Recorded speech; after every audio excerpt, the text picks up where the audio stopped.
शक्तिमान परमेश्वर बुबा हामी तपाईँलाई धन्यवाद चढाउँदछौँ।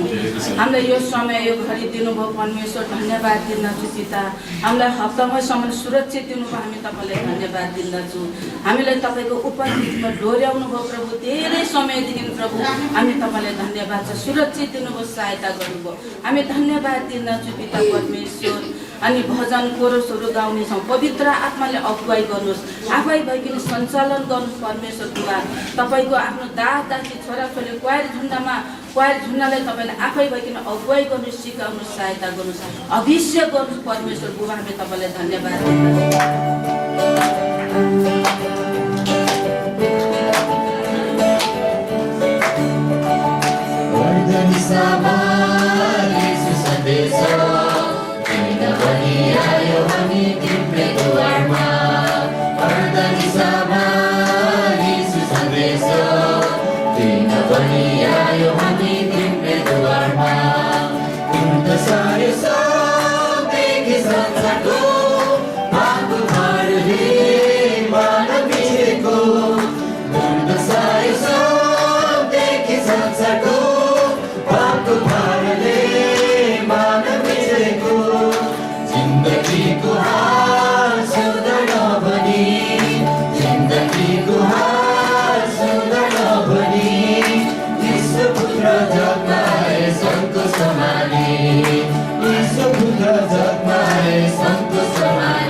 Now, so to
गाउँदै प्रभु येशूमा हाँस्दै खेल्दै गाना गाउँदै प्रभु येशूमा आमेन।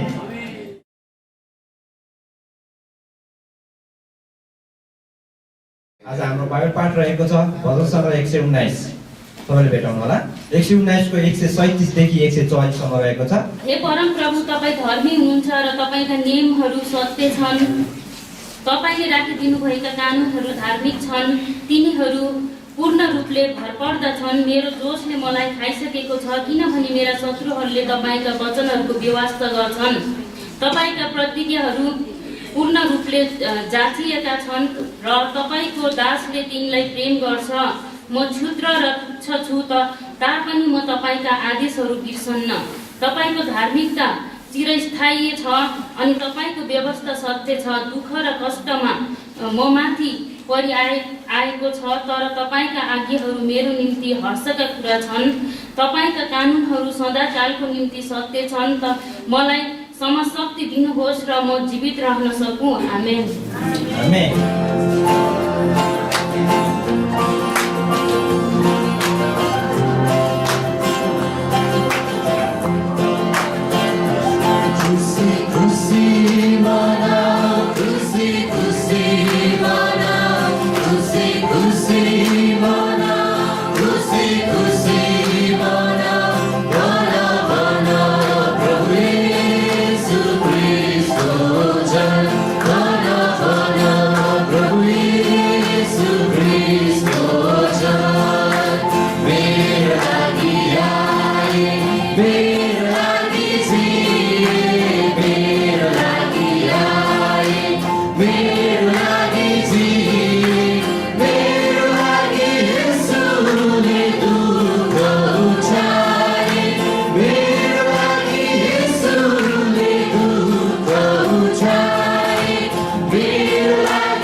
Oh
सर्वशक्त सृष्टिकर्ता जो जीवित परमेश्वर हुनुहुन्छ।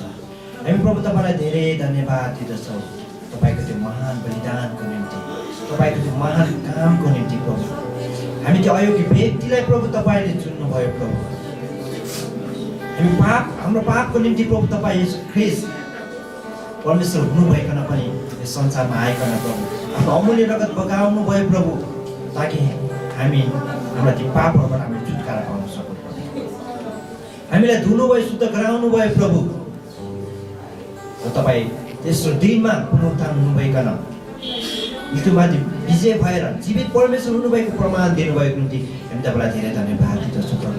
हामी तपाईँलाई धेरै धन्यवाद दिँदछौँ कारण प्रभु, किनभने तपाईँमा मात्रै नयाँ आशा, नयाँ वर्षा, नयाँ चङ्गाई, नयाँ मुक्ति रहेको छ प्रभु। तपाईँमा मात्र त्यो नयाँ आनन्द, त्यो खुसी रहेको छ।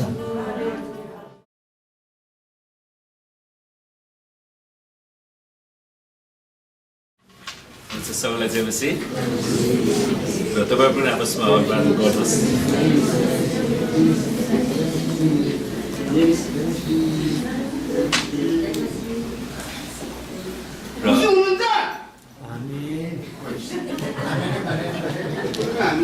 आउनुहोस् पहिला हामी प्रार्थना गरौँ ल। परमेश्वर पिता, हामी तपाईँलाई धन्यवाद दिँदछौँ किनकि तपाईँ हाम्रो असल पिता परमेश्वर हुनुहुन्छ। तपाईँ कति अचम्मको परमेश्वर हुनुहुन्छ। हामी तपाईँलाई धन्यवाद भन्दछौँ प्रभु। हामी प्रार्थना गर्छौँ आज बिहानको हाम्रो सेवा सङ्गतिको यस मण्डलीको सिंहासनमा प्रभु येशू तपाईँ आउनुहोस् र तपाईँ विराजमान हुनुहोस् प्रभु। र हामी प्रार्थना गर्छौँ प्रभु, हामी हरेकलाई तपाईँको इज्जत गर्नलाई, तपाईँको वचनको इज्जत गर्न सिकाउनुहोस्। हामी हरेकको समझलाई, हाम्रो ध्यानलाई प्रभु तपाईँमा केन्द्रित गर्नलाई सहायता गर्नुहोस्। र हामीलाई निराश ल्याउने, वचन सुन्न नदिने सबै दुष्ट आत्मालाई हामी येशूको नाउँमा निस्किने प्रभु हरेकलाई छुनुहोस् र सुरुदेखि अन्तसम्म पवित्र आत्मा तपाईँ आफै लेखन हामीलाई अगुवाई गर्नुहोस् येशूको नाम। र पहिला म बिरामीहरूको लागि प्रार्थना गर्न चाहन्छु। तपाईँ जतिजना बिरामी हुनुहुन्छ तपाईँलाई प्रार्थनाको खाँचो छ भने हात चाल्नु होला र हात चाल्नुभएको बिरामी चाहिँ उभिनुहोस्। अनि हामीसँग अनलाइनमा जोडिनु भएकाहरू पनि उभिनु होला। तपाईँलाई प्रार्थनाको खाँचो छ भने र अरूले बिरामीतिर हात बढाउनुहोस् र आउनुहोस् हामी प्रार्थना गरौँ। हालेलुया। हो रब शिखरा रब रहतलब शन्दर रब शब्रेकेबे हिन्दलब कुर रब रहतलब। परमेश्वर पिता, हामी प्रार्थना गर्छौँ तपाईँका छोराछोरीको शरीरमा जे जति रोग बिमारहरू, शारीरिक दुर्बलताहरू, शैतानका आक्रमणहरू, तन्त्रका श्रापहरू छन्, भविष्यका चिन्ताहरू छन्, मानसिक चिन्ताहरू छन्, त्यसलाई हामी येशूको नाउँमा निस्किने र येशूको कोराको जुनमा ती सबै रोगहरू निको भइसकेको घोषणा गर्छु प्रभु। हामी प्रार्थना गर्छौँ साँच्चै नै पवित्र आत्मा तपाईँले येशूको चङ्गाइलाई हरेक जीवनमा बगाइदिनुहोस्, हरेकलाई छुनुहोस् प्रभु र स्वतन्त्र बनाउनुहोस्। धन्यवाद छ येशूको नाम। र अर्को विषय पनि हामी प्रार्थना गर्नेछौँ। बाइबलले भन्छ काम नगर्नेले खाना पनि नखाओस्। आमेन। हुन त लकडाउनको अवधिमा कतिजनालाई काम गर्न मिलेन, अनि कतिजनालाई काम पाउनु भयो र प्रभुले हरेकलाई जोगाउनु भएको छ। जतिजना तपाईँ काम गरिरहनु भएको छ, तपाईँको अर्थतन्त्रमा परमेश्वरको आशिष चाहिन्छ, तपाईँको कारोबारमा आशिष चाहिन्छ भने हात चाल्नु होला र म तपाईँको लागि विशेष प्रार्थना गर्नेछु। परमेश्वर पिता, हामी तपाईँलाई धन्यवाद दिँदछौँ यी मेहनती र परिश्रमी हातहरू जसले तपाईँको वचन अनुसार विभिन्न किसिमको व्यवसायमा, रोजगारमा रहेर काम गरिरहनु भएको छ।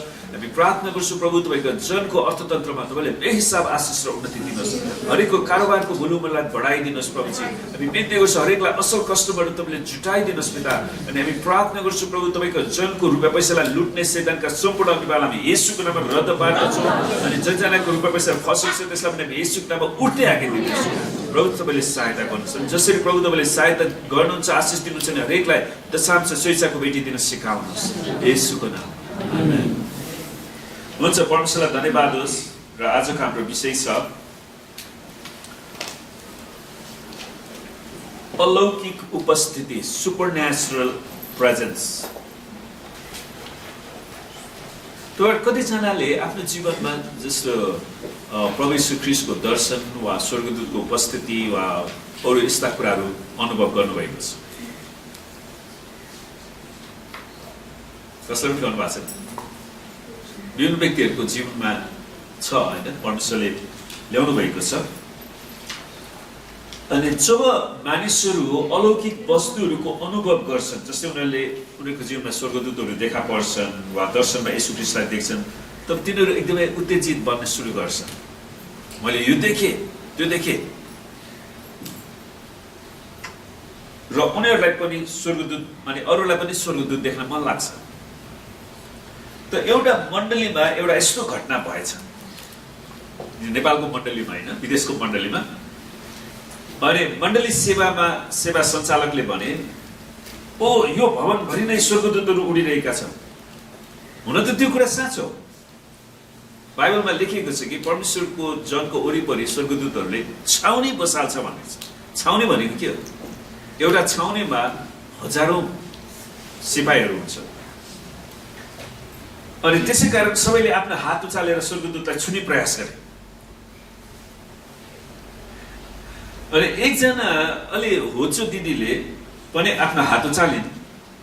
जब तिनी नजिकै उभिएको आफ्नो हात उचाल्दा उसको बाहुलाको फेरोले तिनको हातलाई छोएछ। तिनी होची भएको कारणले बाहुलाको फेरोले उसको हातलाई छोएछ। अनि तिनले चिच्चाएर भने, मैले एउटा स्वर्गदूतलाई छोएँ।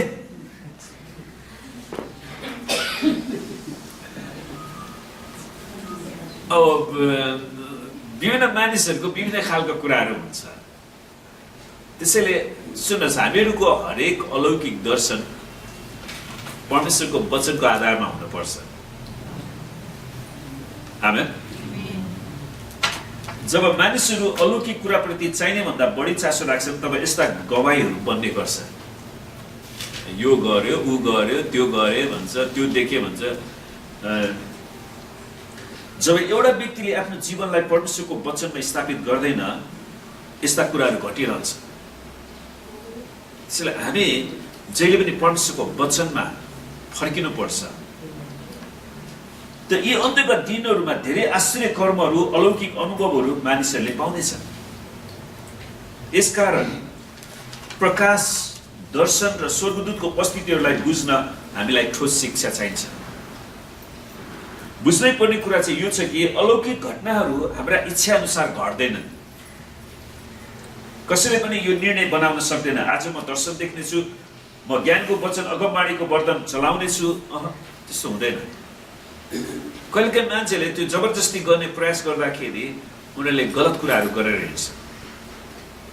कोही कोही मान्छेहरू मैले कोही कोही प्रार्थना सभाहरूमा देखेँ, अनि त्यतिकै उसको दिमागमा दिए त्यही बोल्ने। अनि अरू मान्छेहरूलाई तपाईँ गुरुआमा हुनुहुन्छ भने, जो गुरुआमा नै होइन उसलाई गुरुआमा हुनुहुन्छ भनिदिने। अनि त्यहाँबाट म गुरुआमा होइन भने त्यसरी उसले भन्छ, होइन मैले अगमबाणी बोलिहालेँ, तपाईँ हुनुहुन्छ। त्यस्तो नि हुन्छ कहिले।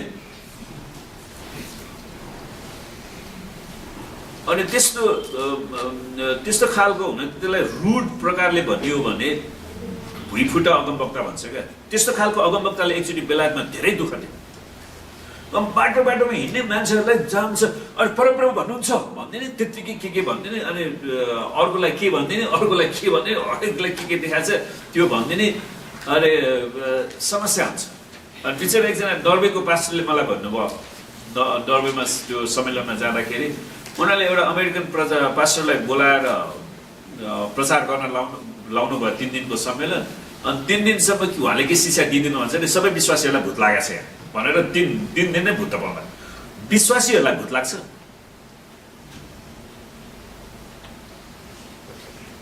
जसको हृदयमा परमेश्वर बास गर्नु भएको छ उसलाई शैतानले के गर्न सक्छ? स्वर्गमा, पृथ्वीमाथि, पृथ्वीमुनि भएका हरेक प्राणीले येशूको नाममा घुँडा टेक्नुपर्छ। अनि बिचरा त्यो पास्टरले दिक्क लाएर अनि उहाँले अर्को 3 दिन फेरि अर्को एक्स्ट्रा सम्मेलन राख्नु पर्यो, अनि फेरि शिक्षा दिनु पर्यो। त्यसैले कोहीका मान्छेहरू चाहिने भन्दा बढी आत्मिक हुँदाखेरि उनीहरूले गलत शिक्षा सिकाइराखेका हुन्छन्। हामी होसियार गर्नुपर्छ। किनकि पवित्र आत्माले नै उहाँको आफ्नो इच्छा अनुसार वरदान दिनुहुन्छ। पवित्र आत्माले उहाँको इच्छा अनुसार, पवित्र आत्माको इच्छा अनुसार, जुन कुरा पहिलो कोरिन्थी 12:11 मा पाइन्छ, पवित्र आत्माले उहाँको इच्छा अनुसार,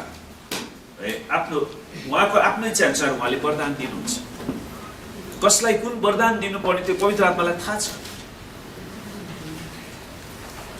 मैले मेरो व्यक्तिगत जीवनमा, सुन्नुहोस्, मैले सेवाकाईमा आउनुभन्दा अगाडि व्यक्तिगत जीवनमा विभिन्न किसिमका दर्शनहरू मैले देखेको छु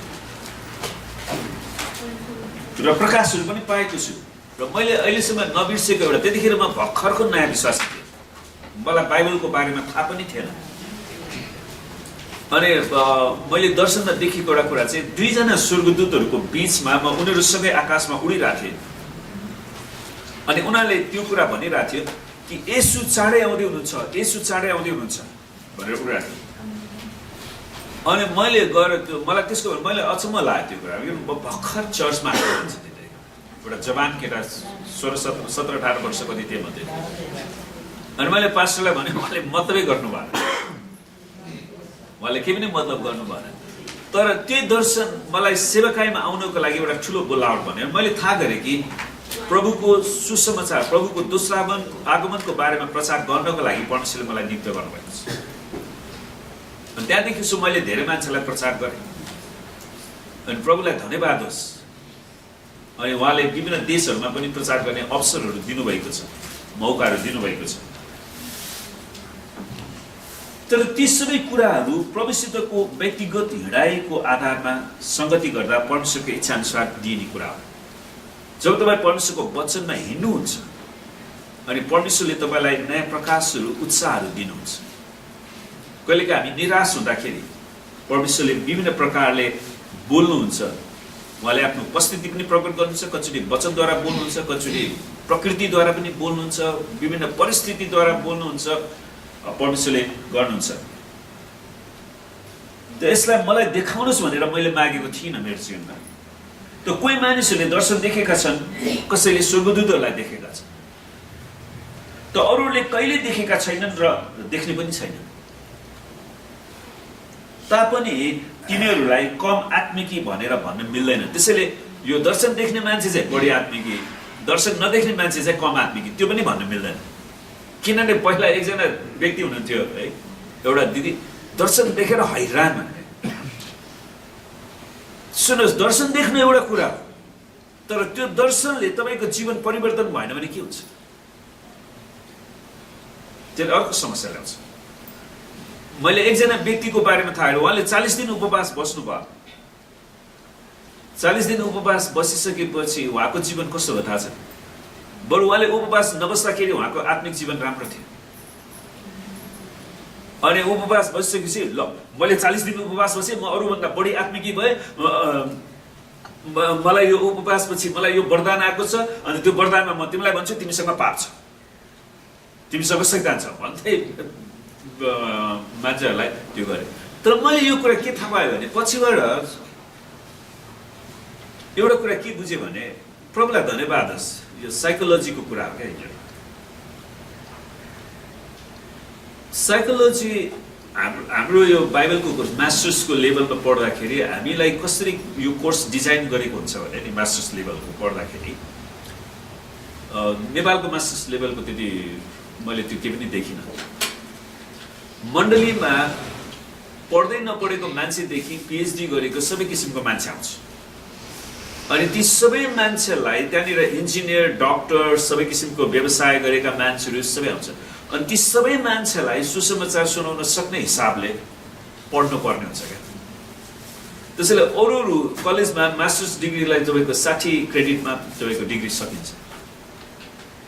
तर बाइबलको पढ्दाखेरि उसलाई 90 क्रेडिट पढ्नुपर्छ, किनभने उसले पढ्दाखेरि ती सबै मान्छेलाई सिकाउन सक्ने व्यक्ति बन्नु पर्यो नि। अनि यो दिदी प्रभुलाई धन्यवाद छ, मैले ट्रेनिङ नपाए उसले मलाई रुवाउने थियो। अनि मैले त्यसपछि अर्को स्टडी गरेँ। लास्टमा के हुँदो रहेछ भने यस्तो खालको जो मान्छेहरू हुन्छ नि, अरूलाई आफ्नो मुठीमा राख्न खोज्ने विभिन्न प्रकारले, उनीहरूको पुस्तामा हेऱ्यो भने त्यहाँ माथि कोही न कोही धामी झाँक्रीहरूको हुँदो रहेछ नि। उनीहरूको बाजे बोजूहरू कोहरू धामी झाँक्री, त्यसको श्राप आउँदो रहेछ। अनि त्यही आत्माले उनीहरूले काम गरेर आउँछ। धामी झाँक्रीको मूल कुरा के भने तपाईँलाई आफ्नो शक्तिमा लिनु हो, तपाईँलाई नचाहिने कुरा भन्थ्यो आफ्नो कब्जामा लिनु। म त्यतिखेर भर्खर जवान केटा थिएँ, अनि भर्खर तर प्रभुलाई विश्वास गरेको थिएँ। अनि एकजना इन्डियाको भाइ कहिले तपाईँलाई पनि भेटा होला, त्यतिकै मलाई आएर हेऱ्यो अनि त्यसपछि हुन्छ भाइ तपाईँको 9 ग्रह बिग्रिएछ, यो बुटी लिनुहोस् भनेर एउटा बुटी दिनुहोस् अनि 50 रुपियाँ दिनुहोस् भन्नु। अनि धन्य प्रभुलाई धन्यवाद होस्। मैले भने भाइ म तिम्रो यो 9 ग्रह 10 ग्रह केहीमा पनि विश्वास छैन, म मेरो परमेश्वरमाथि विश्वास गर्छु, मेरो ग्रह कहिले पनि बिग्रिँदैन, जाऊ भनेर उसलाई मैले पठाइदिएँ। त त्यतिखेर पनि म भर्खर जवान केटा थिएँ, ऊ त्यो अगाडि छ त। सुन्नुहोस्, अनि पछि म प्रभुमा दह्रो हुँदाखेरि चाहिँ मैले यो पनि गरेको छु। तपाईँलाई कहिलेकाहीँ बाटोमा त्यो भैयाहरूले त्यो टिका लाउन आउँछ नि, देख्नु भएको छ? मैले चाहिँ स्विमिङमा प्रार्थना गरेर जाँदाखेरि टिका लाउन आएँ क्या। अनि मैले भाइ म तिमीलाई प्रार्थना गर्छु भनेर मेरो पारा उसको शिरमा हात राखेर हो रब शिखर रब रहन्द रब शिर रब रहन्द एकछिनपछि त त्यो मान्छे यस्तो टाउको हल्लाएर मलाई देखाएको साथ भाग्छ। त हामीसँग परमेश्वरको शक्ति छ प्रिय। तपाईँ खालि देख्ने कुरामा यो देखिए त्यो देखिए त्यो केही कुरा होइन क्या। त्यो जबसम्म तपाईँले येशूलाई प्रभु येशूलाई आफ्नो जीवनमा प्रभु र मुक्तिदाता भनेर विश्वास गर्नुभएको छ भने तपाईँ कुनै शक्तिदेखि डराउनु पर्दैन। आमेन। त्यसैले मैले जहिले पनि भन्ने गर्छु नि, तपाईँ कतिजनालाई भूतदेखि डर लाग्छ? सुन्नु, मलाई भूतदेखि डर लाग्दैन, तर भूतहरूको सभामा के हुन्छ थाहा छ? यो पास्टर भरत यहाँ फेरि त्यसले वनस्थलीमा त मलाई धपाए, तर यहाँ पनि मलाई धपाउन आउँछ। अनि मैले यो कुरा देखेँ, प्रभुलाई धन्यवाद होस्। नर्वेमा जाँदाखेरि त्यहाँ बिचराहरू कतिजनालाई त्यहाँ पनि भूत आत्माले सताउँदो रहेछ क्या। अनि मैले उनीहरूलाई भनेपछि अनि उनीहरू प्रार्थना गर्न आए। अनि मैले उनीहरूको लागि प्रार्थना गर्ने मौका पाएँ। अमेरिकामा पनि एउटा भाइलाई भूत आत्माले गाजिरहेको थियो, धपाउन पाएँ, अनि त्यो भाइ छुटकारा पाउनु भयो। त परमेश्वरले हामी त्यो अधिकार दिनुभएको छ नि, त्यो अधिकार दिएको छ। अनि मसँग जो परमेश्वर हुनुहुन्छ त्यो परमेश्वरले मलाई शक्ति पनि त दिनुभएको छ नि। त्यो परमेश्वरले मेरो पक्षमा स्वर्गदूतहरू राखिदिनु भएको छ।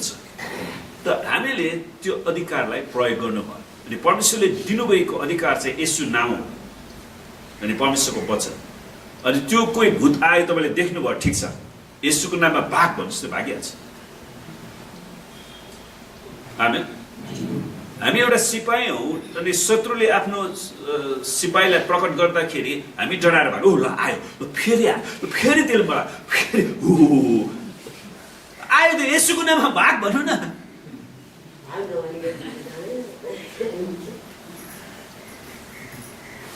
अब कसैले यो पनि गरिरहेछ, के अरे भूत देउता म तिमीलाई दही चिउरा दिन्छु, भाग दिनुहोस्। दही चिउरा दिनु भएको छ कहिले?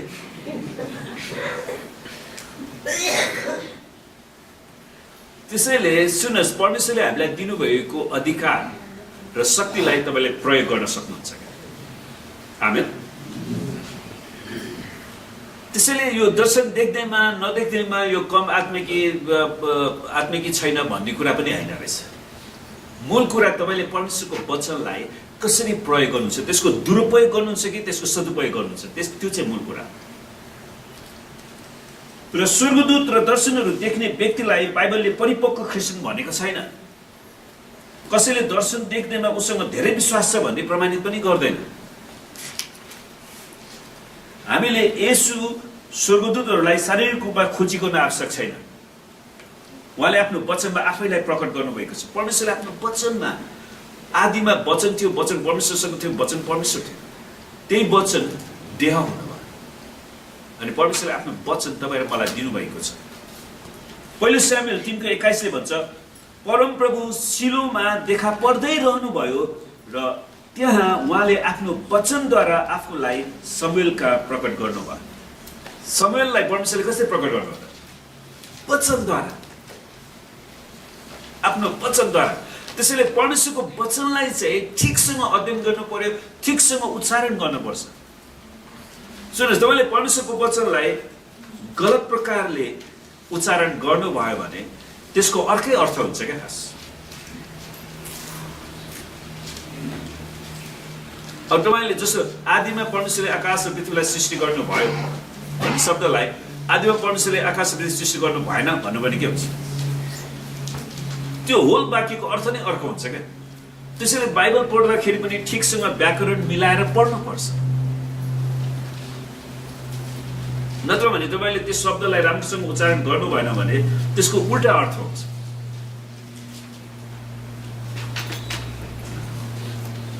त परमेश्वरको वचन प्रकट नगरुन्जेल शमूएलले परमेश्वरलाई चिनेका थिएनन्। पहिले शमूएल 3:7 परमेश्वरको वचन प्रकट नगरुन्जेल शमूएलले परमेश्वरलाई चिनेका थिएनन्। त्यसैले परमेश्वरको वचनलाई ठिकसँग मनन गर्नुपर्छ अनि परमेश्वरको वचनमा दिएको अधिकारलाई तपाईँले प्रयोग गर्नुपर्छ। त्यसैकारण परमेश्वरको वचनमा मनन गर्नुहोस्। परमेश्वरले स्वर्गदूत देखाउने इच्छा गर्नुभयो भने ठिकै छ, नत्र चिन्ता नगर्नुहोस्। तपाईँले स्वर्गदूत नदेख्दैन तपाईँ आत्मिकी पनि हुँदैन क्या। अब गलत दर्शनबाट बस्ने तरिकालाई हामी हेर्नेछौँ। हामी कसरी गलत दर्शनबाट बस्ने त? सत्यका आत्मा तपाईँभित्र बास गर्नुहुन्छ। परमेश्वरलाई धन्यवाद। पवित्र आत्मालाई प्रभु येशूले सत्यको आत्मा भन्नुभएको छ। सत्यका आत्मा तपाईँभित्र बास गर्नुहुन्छ र उहाँले नै तपाईँलाई सबै सत्यमा डोराउनुहुन्छ भन्ने कुरा हेका राख्नुहोस्। पवित्र आत्माले मलाई सबै सत्यतामा डोराउनुहुन्छ। पवित्र आत्मा र स्वर्गदूतको भिन्दा भिन्दै कामहरू छन्। पवित्र आत्मा तपाईँ भित्र बास गर्नुहुन्छ। याद गर्नुहोस् है यो कुरा। पवित्र आत्मा तपाईँभित्र बास गर्नुहुन्छ तर स्वर्गदूतहरू तपाईँभित्र बास गर्दैनन्। उनीहरू त हाम्रो सिपाहीहरू। मलाई अस्ति एकजना प्रसारकले भनेको कुरा खुब मन पर्यो स्वर्गदूतको बारेमा। जसरी राजा वा प्रधानमन्त्री आफ्नो सिंहासनमा बस्छ र उसले भनेको कुराहरू अब राजाले आफैले भात पकाउन सक्दैन, तर उसको भात पकाउनको लागि उसको कर्मचारीहरू त्यहाँ खटेका हुन्छन्, मान्छेहरू खटेका हुन्छन्। त्यसै नै परमेश्वरले आफ्नो स्वर्गदूतहरू पठाएर उहाँको काम उहाँले गराउनुहुन्छ। परमेश्वरले खटाउनुहुन्छ तर परमेश्वर आफै मानिसको हृदयमा बास गर्न चाहनुहुन्छ। स्वर्गदूतहरू हाम्रो जीवनमा हाम्रो हृदयमा बास गर्दैनन्। त्यहाँ को बास गर्न चाहन्छ? शैतानको आत्मा मात्रै बास गर्न चाहन्छ। तर स्वर्गदूतले के गर्छन् त? हाम्रो निम्ति सेवाकाई गर्छन्। परमेश्वरलाई धन्यवाद होस्, हाम्रो निम्ति परमेश्वरले आफ्नो स्वर्गदूतहरू खटाउनु भएको छ हरेकको सुरक्षाको लागि। कहिलेकाहीँ हामी भन्छौँ नि, खास तपाईँलाई जस्तो म नेपालमा पनि भयो होला, तर इन्डियाको एउटा घटना, म इन्डियामा हुँदाखेरि एउटा बच्चा 4 तला हस्पिटलबाट खस्यो क्या। अनि उसलाई केही पनि भएन। किन केही पनि भएन? हामीले विश्वास गर्न सक्छ कि स्वर्गदूतले उसलाई सुरक्षा दिएको थियो। आमेन। कहिलेकाहीँ हामीलाई म मोटरसाइकल चढ्दाखेरि पनि मैले कतिचोटि त्यो विशेष गरी टर्निङहरूमा सायद प्रभु र उहाँको स्वर्गदूत नभइदिएको भए आज तपाईँलाई प्रचार गर्ने पनि थिएन। यस्तोसँग आउँदाखेरि यति नजिकबाट परमेश्वरको आत्माले फुत्काउनु भयो। अनि यस्तै एउटा गवाई मैले युट्युबमा हेरिरहेको थिएँ। एकजना युरोपकै कि कहाँको चर्च,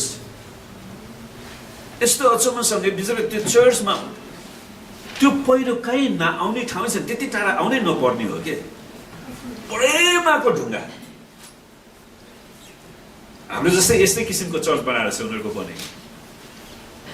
1 इन्च कि 2 इन्चमा त्यो रोकेको छ क्या। अनि उनीहरू कसरी, यदि परमेश्वरको स्वर्गदूतले नरोकेको भए यो चर्च चाहिँ पुरै त्यो ढुङ्गा, त्यत्रो ठुलो ढुङ्गा छ मेरो, पुरै चर्चभित्र आएर त्यो कति दिन लाग्थ्यो होला त्यो फुटाएर त्यसलाई निकालेर, कति क्षति हुन्थ्यो। अनि तिनीहरूले सबैले गइदिनु, त्यहाँको पास्टरले पनि गइदिनुहोस् यो स्वर्गदूतको काम। त्यत्रो जोडले आएपछि तपाईँको करिब यो 1 औँला छिर्ने जति ग्याप मात्रै बाँकी रहन्छ त त्यसलाई हिर्काउनलाई। विचार गर्नु त, त्यतिमा त्यो रोकिनु भनेको कुरा त धेरै ठुलो कुरा हो। त परमेश्वरको स्वर्गदूतको सुरक्षा छ, हामी हरेकको निम्ति छ, तर त्यसलाई हामीले पूजा गर्न पर्दैन। हामीले आराधना गर्ने चाहिँ परमेश्वरलाई मात्र। आमेन।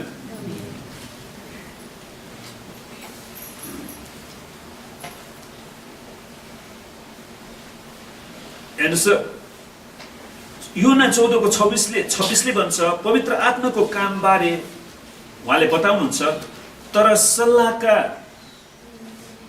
अब नेपालीमा चाहिँ सल्लाहकार शब्द मात्रै छ अनि त्यसको धेरै अर्थहरू चाहिँ जस्तो उहाँ सहयोगी, अन्तर्वृत्तिकर्ता, हाम्रो पक्षमा बोलिदिने एडभोकेट अनि हामीलाई बल दिनुहुने, हामीसँगै खडा हुने उहाँ पवित्र आत्मा, जसलाई पिताले मेरो नाममा पठाउनुहुन्छ, उहाँले तिमीहरूलाई सबै कुरा सिकाउनुहुनेछ। त पवित्र आत्माले सिकाउनुहुन्छ र मैले तिमीहरूलाई भनेका सबै कुरा तिमीहरूलाई याद दिलाउनुहुनेछ। त्यसैले पवित्र आत्माको मुख्य काम चाहिँ परमेश्वरको वचन सिकाउनु रहेछ, येशू ख्रीष्टको वचन सम्झना दिलाउनु। अनि जब पवित्र आत्माले हामीलाई त्यो वचन सम्झना दिलाउनुहुन्छ, त्यो वचनलाई हामीले मनन गर्न सुरु गर्नुपर्छ। आमेन। सुन्नुहोस्, पवित्र आत्मा हाम्रो शिक्षक हुनुहुन्छ। परमेश्वरले यो महत्त्वपूर्ण कुराले उहाँ हाम्रो शिक्षक। शिक्षा बिना नै धेरै मान्छेहरू विनाश भइराखेका छन् नि त, हो किन भन्नुहोस् ल। पहिला हामीलाई कोरोना भाइरसको बारेमा त्यति राम्रो जानकारी थिएन। अब यस्तो हाउगुजी बनाइदियो, यस्तो हाउगुजी बनाइदियो कि त्यहाँबाट अब के हुन्छ के हुन्छ। अब अहिले एउटा कुरा के थाहा भयो भने कोरोना भाइरस हावाबाट सर्दैन। हावाबाट सर्ने भएको भए काठमाडौँको सबै मान्छेहरू सिद्धिसक्यो। यो थुकबाट सर्ने रहेछ। कसैको बोलेको थुक तपाईँको मुखमा, नाकमा, आँखामा वा कानमा पर्यो भने त्यहाँबाट भाइरस जाने रहेछ। त्यसैले हामीले मास्क लगाएर नाकलाई, आँखालाई यसलाई त्यति ढाक्यौँ भने केही फरक पर्दैन। अनि यो ज्ञानको अभावले गर्दाखेरि मान्छेहरू चाहिँ त्यतिकै सातो पुत्लो गइराखेको हुन्छ। अनि परमेश्वरलाई धन्यवाद होस्, प्रभु येशू ख्रीष्टले उहाँले आफ्नो पवित्र आत्मा पठाउनु भएको छ। उहाँ शिक्षक हुनुहुन्छ अनि उहाँले येशूले भन्नुभएका वचनलाई पनि सम्झना दिनु। नत्र भने सुन्नुहोस्, प्रेरितहरूले कसरी त्यो पुस्तक लेख्न सक्थे पाएन हो।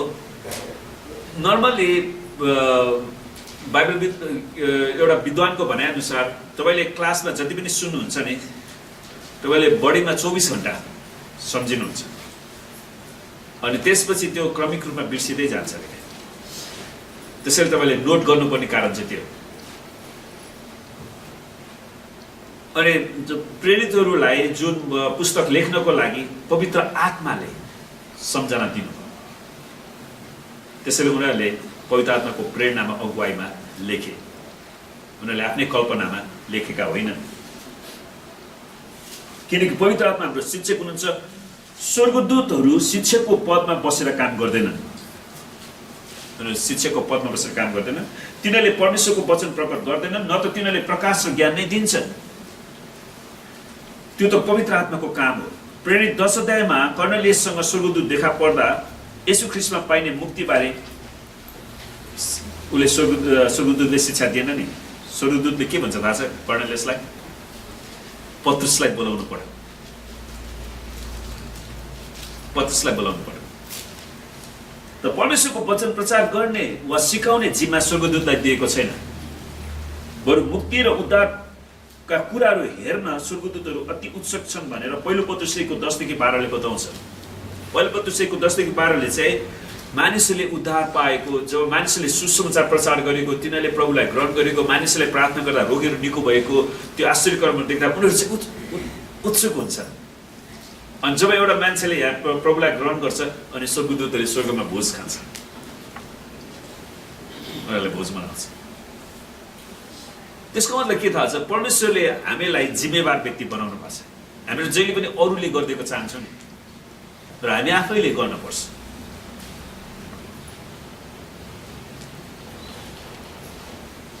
परमेश्वरले आफ्नो बुद्धि मण्डलीद्वारा देखाउन चाहनुहुन्छ। एफिसी 3:10 मण्डलीले परमेश्वरको बुद्धिलाई घोषणा गरेको उहाँ चाहनुहुन्छ। मण्डलीद्वारा परमेश्वरका विभिन्न किसिमका ज्ञान स्वर्गीय स्थानहरूमा शासकहरू र अख्तियारवालाहरूको माझमा प्रकट गरियोस्। एफिसी 3:10ले भन्छ। पवित्र आत्माबारे यूहन्ना 15:26ले भन्छ, जब सल्लाहकार आउनुहुन्छ जसलाई म पिताको तर्फबाट तिमीहरूका पठाइदिनेछु। पिताको तर्फबाट प्रभु यीशुले पठाउनुहुन्छ, अर्थात् सत्यको आत्मा जो पिताबाट आउनुहुन्छ उहाँले नै मेरो विषयमा गवाई दिनुहुनेछ। जसलाई पवित्र आत्माले त्यो गवाई हामीलाई दिनुहुन्छ। स्वर्गदूतहरूले पनि प्राकृतिक क्षेत्रमा हामीलाई सान्त्वना र सहायता पुर्याउन सक्छन्, जसले परिस्थितिहरूलाई हाम्रो पक्षमा पार्न सक्छन्। तर पवित्र आत्मा हामीभित्र बास गर्नुहुने सल्लाहकार, सान्त्वना दिनुहुने सहयोगी हुनुहुन्छ, जो चाहिँ हामीभित्र बास गर्नुहुन्छ। त हामीलाई सत्यतामा डोराउने काम पवित्र आत्माको, किनभने सबै जो स्वर्गदूतद्वारा डोराएका हुन्छन् तिनीहरू नै परमेश्वरका सन्तान हुन् भनेर भनेको छ त। रोमी 8:14 के भन्छ? जो सबै परमेश्वरको आत्माले डोराएका हुन्छन् तिनीहरू नै परमेश्वरका सन्तान। स्वर्गदूतले डोराएका भनेको छैन, पवित्र आत्माले डोराएका। आमेन। स्वर्गदूतहरूले परमेश्वरको खबर दिने काम पनि गर्न सक्छन्, जुन पुरानो करारमा दानियललाई, मरियमलाई, युसुफलाई दिएको थियो। है, स्वर्गदूत आएर, विशेष गरी त्यो स्वर्गदूतको नाम के हो? खबर सन्देशवाहक स्वर्गदूत। अर्को शब्द भनेर हुलाकी स्वर्गदूत को भन्नु त? गाब्रियल। गाब्रियलले दानियललाई पनि उसले 21 दिन प्रार्थना गर्दाखेरि बताएका थिए, मरियमलाई, युसुफलाई ख्रिस्टको जन्मको बारेमा जानकारी दिएका थिए। तर तिनीहरूले परमेश्वरको वचनको प्रकाश दिँदैनन्। परमेश्वरको वचनद्वारा नै स्वर्गदूतको उपस्थितिलाई जाँचिनुपर्छ। तपाईँको जीवनमा यदि कुनै स्वर्गदूत देखा पर्यो भने तपाईँले पहिला प्रश्न सोध्नुहोस्, स्वर्गदूत हो भने स्वर्गदूत तपाईँ येशूलाई विश्वास गर्नुहुन्छ? अनि उसले म येशूलाई विश्वास गर्छु, म तपाईँसँगै सङ्गी सेवक हुँ भन्यो भने ठिक छ, तपाईँको मित्र बनाउन स्वर्गदूतलाई। स्वर्गदूत हाम्रो असल मित्र हुन सक्छ। आमेन। अनि त्यो कुरा यूहन्नालाई पनि प्रभुले प्रकाश दिनु हुँदाखेरि स्वर्गदूतको दर्शनमा यूहन्नाले चाहिँ उनले अब हेर्नुहोस् उसको दुःख कष्ट पीडामा थिए उनी, अनि उसले दर्शन पाउँदाखेरि स्वर्गदूतको त्यो भव्यता, उनीहरूको महिमा त्यो देख्छन्, अनि उसले चाहिँ स्वर्गदूतलाई नै ईश्वर भन्ठानेर ढोक्ने प्रयास गर्छ। तर स्वर्गदूतले के भने?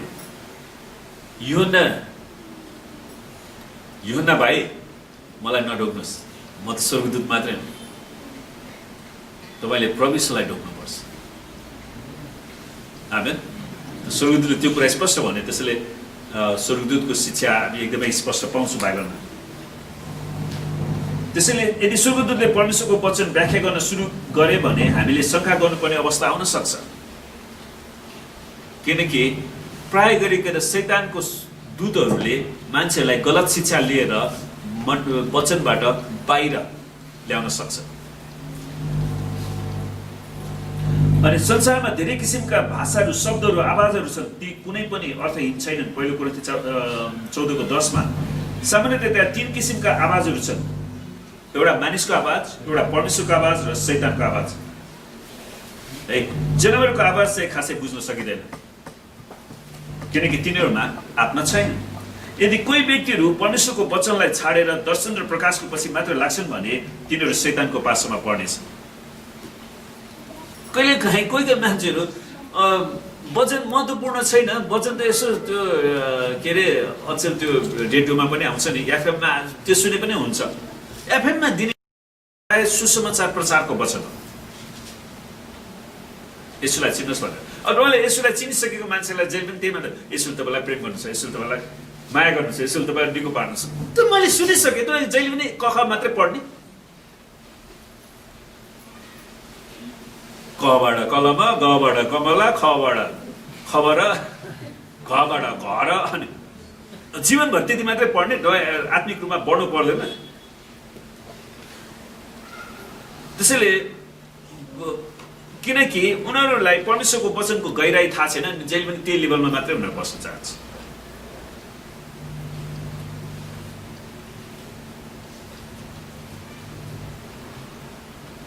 त आदम र हव्वाले परमेश्वरको वचनमा मनन गरेका भए शैतानको पासोमा पस्नु पर्ने थिएन नि। विचार गर्नुहोस् त, हामीले आज पनि हाम्रो आँखाकै सामने आदम र हव्वालाई हेर्नुहोस् देख्ने थियो। आजसम्म आदम र हव्वा कति वर्ष हुने थियो होला? 6000 वर्षको आदम हामी देख्न पाउँछौँ। उसँग कति बुद्धिको कुरा हुन्थ्यो होला, उसको अगाडि बसेर हामी कति कुरा सिक्न पाउँथ्यौँ। तर के गर्ने, उसले परमेश्वरको वचनमा ध्यान दिएन, उसको गल्तीले गर्दा हामीले पनि त्यो कष्ट भोगिरहेछौँ क्या। त्यसैले हामी त्यो गल्ती दोहोऱ्याउन चाहँदैनौँ। आमेन। सामान्य नियम यो छ कि स्वर्गदूतहरूले आफ्नो नाम प्रकट गर्दैनन्। बाइबलमा 4 जना स्वर्गदूतहरूको नाम मात्र बताइएको छ। 2 जना दुष्ट आत्माहरू, एउटा लुसिफर र अबाडन, जसलाई अपोलियन पनि भन्छ ग्रीकमा, शैतानिक स्वर्गदूत जुन प्रकाश 9:11 मा पाइन्छ। अनि 2 जना असल स्वर्गदूतको नाम छ, एउटा गाब्रियल, अर्को मिखाएल वा माइकल। त त्यहाँ थुप्रै स्वर्गदूतहरू छन्, तर तिनीहरूको नाम मात्रै भएको छुट्टै पुस्तक छैन। स्वर्गदूतहरूको नामै नाम भएको छ। त्यस परमेश्वरलाई धन्यवाद छ, हामी उनीहरूको नाम कण्ठ गर्न पर्दैन। उनीहरू हाम्रा सेवकहरू। आमेन। किनकि त्यसको आवश्यक पनि छैन। त हिब्रू 1:14 भन्छ कि ती सबै स्वर्गदूतहरू मुक्ति पाउनेहरूका खातिर सेवा गर्नलाई पठाइएका सेवा गर्ने आत्मा होइनन्। परमेश्वरलाई धन्यवाद होस् कि स्वर्गदूतहरू मुक्ति पाउनेहरूका खातिर सेवा गर्ने आत्मा। त्यसको मतलब के त? परमेश्वरलाई धन्यवाद। जब तपाईँले यसोलाई विश्वास गर्नुभयो, तपाईँको सेवामा कमसेकम 2 जना स्वर्गदूतहरू हाजिर छ। आमेन। तर तपाईँको स्वर्गदूतहरू त्यतिखेर सक्रिय हुन्छन् जब तपाईँले परमेश्वरको वचन घोषणा गर्नुहुन्छ। जब तपाईँ अविश्वासको, शङ्काको, श्रापको कुराहरू बोल्नुहुन्छ, स्वर्गदूतहरू दुखी भएर तपाईँबाट फर्किनु पर्ने अवस्था हुन्छ। जब हामी परमेश्वरको वचनलाई घोषणा गर्छौँ, उनीहरू सक्रिय हुन्छ। परमेश्वरलाई धन्यवाद होस् वचनको लागि। र आउनुहोस् हामी सबै परमेश्वरलाई धन्यवाद दिउँ। परमेश्वर पिता, हामी तपाईँलाई धेरै धेरै धन्यवाद दिँदछौँ, किनकि तपाईँ कति असल पिता हुनुहुँदछ। तपाईँले आफ्नो वचन पठाएर हामीलाई परमेश्वरको बारेमा प्रकट गर्नुभएको छ। प्रभु, इतिहासमा तपाईँले सामुएललाई वचन पठाएर प्रकट गर्नुभयो। अन्तको दिनमा तपाईँले आफ्नै पुत्र येशू ख्रीष्टलाई शरीरमा पठाएर प्रकट गर्नुभयो। परमेश्वर पिता, हामीलाई तपाईँको वचनमा अझ गहिरिनलाई तपाईँले सिकाउनुहोस्, सहायता गर्नुहोस्। प्रभुजी, हाम्रो जीवनलाई तपाईँको वचनमा आधारित बनाउनलाई तपाईँले शक्ति दिनुहोस्, अगुवाई गर्नुहोस्। प्रभु, हामी तपाईँलाई धन्यवाद भन्दछौँ। परमेश्वर पिता, हामी प्रार्थना गर्छौँ आज जो जतिहरू तपाईँको सेवा समितिमा आउन सकेनन्, प्रभु उनीहरूलाई तपाईँले सुरक्षा दिनुहोस्, सहायता गर्नुहोस्, उनीहरूको विश्वासलाई जोगाइराख्नुहोस्। प्रभु, कोही झुटा शिक्षाको पासोमा परेका छन् भने त्यसलाई हामी येशूको नाममा छुडाल्दछौँ। प्रभु, उनीहरूलाई तपाईँको शिक्षामा निरन्तर अगाडि बढाउनुहोस्, तपाईँले शक्ति दिनुहोस्। प्रभुजी, हामी तपाईँसँग प्रार्थना गर्छौँ। हामी प्रार्थना गर्छौँ यो हप्ताभरिका हाम्रो सेवकाइमा, यात्रामा, पढाइमा, सम्पूर्ण कुरामा तपाईँले आशीर्वाद दिनुहोस्। प्रभु, हामी बिन्ती गर्छौँ साँच्चै नै क्रिसमस समय मण्डलीहरू सरकारी रूपमा खोल्नलाई अनुमति दिन सकियोस्। तपाईँले सहायता गर्नुहोस् पिता। परमेश्वर पिता, हामी प्रार्थना गर्छौँ प्रभु, तपाईँले आफ्नो मण्डलीलाई आशीर्वाद दिनुहोस् र हरेकलाई तपाईँले रक्षा गर्नुहोस्। प्रभु, तपाईँले आफ्नो मुख यस मण्डलीमाथि चम्काउनुहोस् र प्रत्येकलाई तपाईँले आफ्नो अनुग्रह खन्याउनुहोस्। परमेश्वर पिता, हामी प्रार्थना गर्छौँ तपाईँले आफ्नो चेहरा यस मण्डलीमाथि प्रकाश गरिदिनुहोस् र हरेकलाई तपाईँको शान्तिले भर्नुहोस्। प्रभु, तपाईँको नाउँ यस मण्डलीमा रहेको होस्। प्रभुजी, हामी बिन्ती गर्छौँ यस मण्डलीका हरेक सदस्यको जीवनमा तपाईँको राज्य आओस् र तपाईँको इच्छा स्वर्गमा चाहिँ प्रत्येकको जीवनमा पुरा भएको होस्। हामी तपाईँलाई धन्यवाद भन्दछौँ र परमेश्वर पिताको प्रेम, परमेश्वर ख्रीष्टको अनुग्रह र पवित्र आत्माको सङ्गति र सहभागिता हामीहरू हरेकसित आजदेखि सदा सर्वदा रहिरहँ, येशूको नाम। जय मसीह।